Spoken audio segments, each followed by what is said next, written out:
70,000 مردے زندہ ہو گئے۔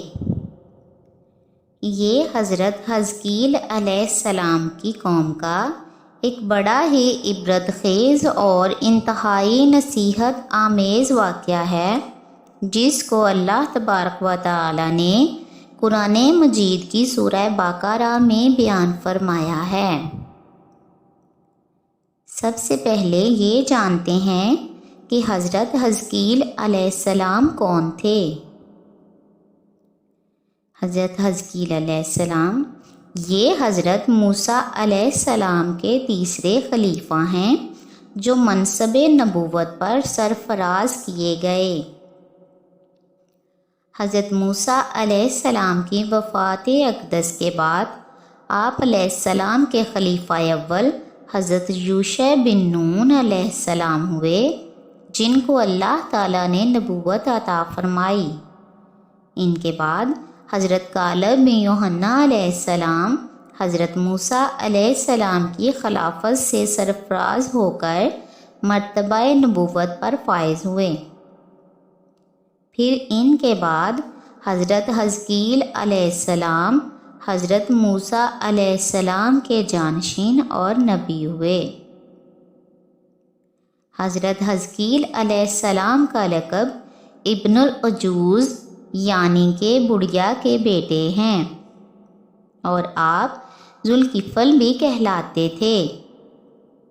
ابن عجوز کہلانے کی وجہ یہ ہے کہ یہ اس وقت پیدا ہوئے تھے جب کہ ان کی والدہ ماجدہ بہت بوڑھی ہو چکی تھیں، اور آپ کا لقب ذوالکفل اس لیے ہوا کہ آپ علیہ السلام نے اپنی کفالت میں لے کر 70 انبیاء کرام کو قتل سے بچا لیا تھا، جن کے قتل پر یہودی قوم آمادہ ہو گئی تھی۔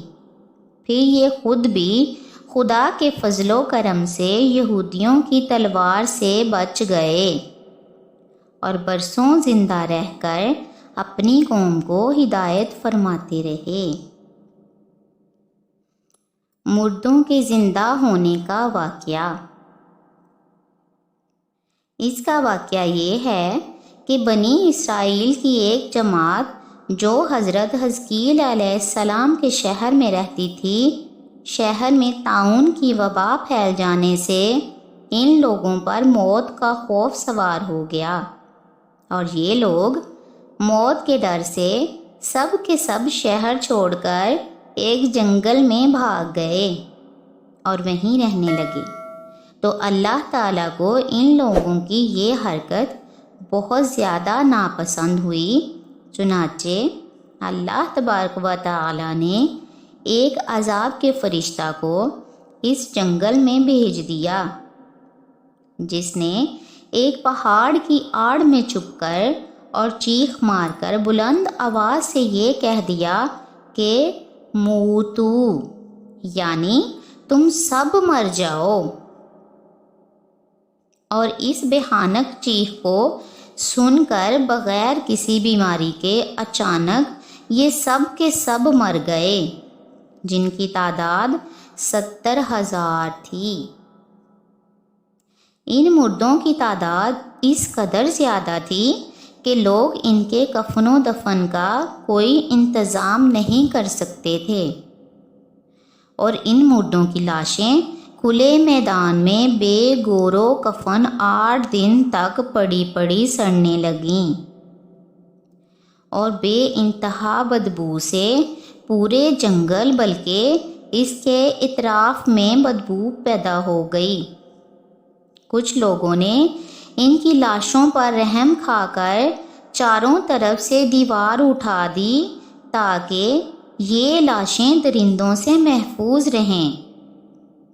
کچھ دنوں بعد حضرت حزقیل علیہ السلام کا اس جنگل میں ان لاشوں کے پاس سے گزر ہوا تو اپنی قوم کے 70,000 انسانوں کو اس ناگہانی موت اور بے غور و کفن لاشوں کی فراوانی دیکھ کر رنج و غم سے ان کا دل بھر آیا۔ آپ دیدہ ہو گئے اور باری تعالیٰ کے دربار میں دکھ بھرے دل سے گڑ گڑا کر دعا مانگنے لگے کہ یا اللہ، یہ میری قوم کے افراد تھے جو اپنی نادانی سے یہ غلطی کر بیٹھے کہ موت کے ڈر سے شہر چھوڑ کر جنگل میں آ گئے۔ یہ سب میرے شہر کے باشندے ہیں، ان لوگوں سے مجھے انس حاصل تھا اور یہ لوگ میرے دکھ سکھ میں شریک رہتے تھے۔ افسوس کہ میری قوم ہلاک ہو گئی اور میں بالکل اکیلا رہ گیا۔ اے میرے رب، یہ وہ قوم تھی جو تیری حمد کرتی تھی اور تیری توحید کا اعلان کرتی تھی اور تیری کبریائی کا خطبہ پڑھتی تھی۔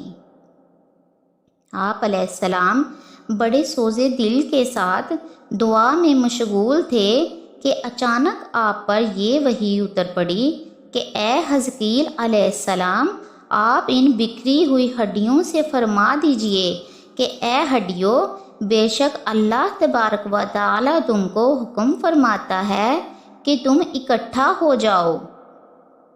یہ سن کر بکھری ہوئی ہڈیوں میں حرکت پیدا ہوئی اور ہر آدمی کی ہڈیاں جمع ہو کر ہڈیوں کے ڈھانچے بن گئے۔ پھر یہ وحی آئی کہ اے حزقیل علیہ السلام، آپ یہ فرما دیجئے کہ اے ہڈیوں، تم کو اللہ کا یہ حکم ہے کہ تم گوشت پہن لو۔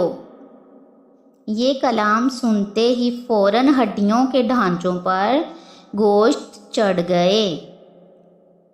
پھر تیسری بار یہ وحی نازل ہوئی، اے حزقیل، یہ کہہ دو کہ اے مردو، خدا کے حکم سے تم سب اٹھ کھڑے ہو جاؤ۔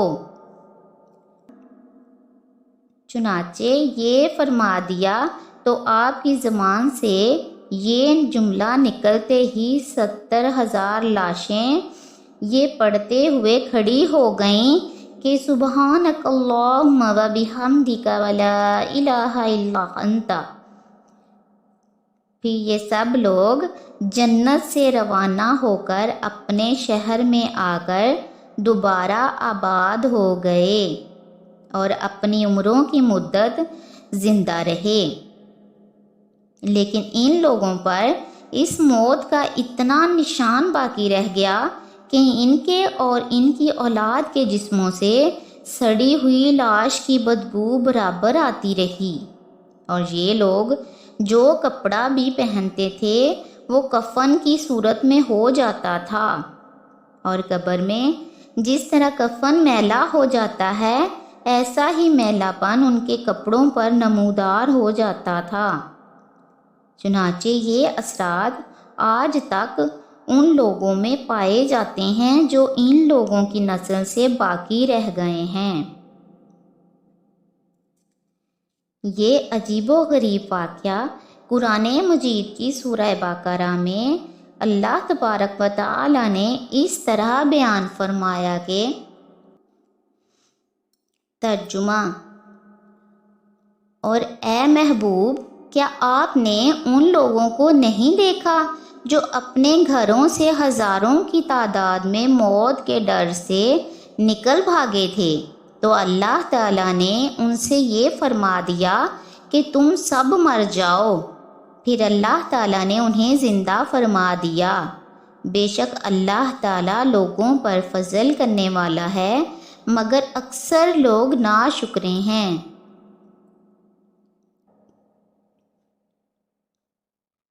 درس ہدایت: بنی اسرائیل کے اس محیر العقول واقعہ سے مندرجہ ذیل ہدایات ملتی ہیں۔ نمبر 1، آدمی موت کے ڈر سے بھاگ کر اپنی جان نہیں بچا سکتا، لہٰذا موت سے بھاگنا بالکل ہی بیکار ہے۔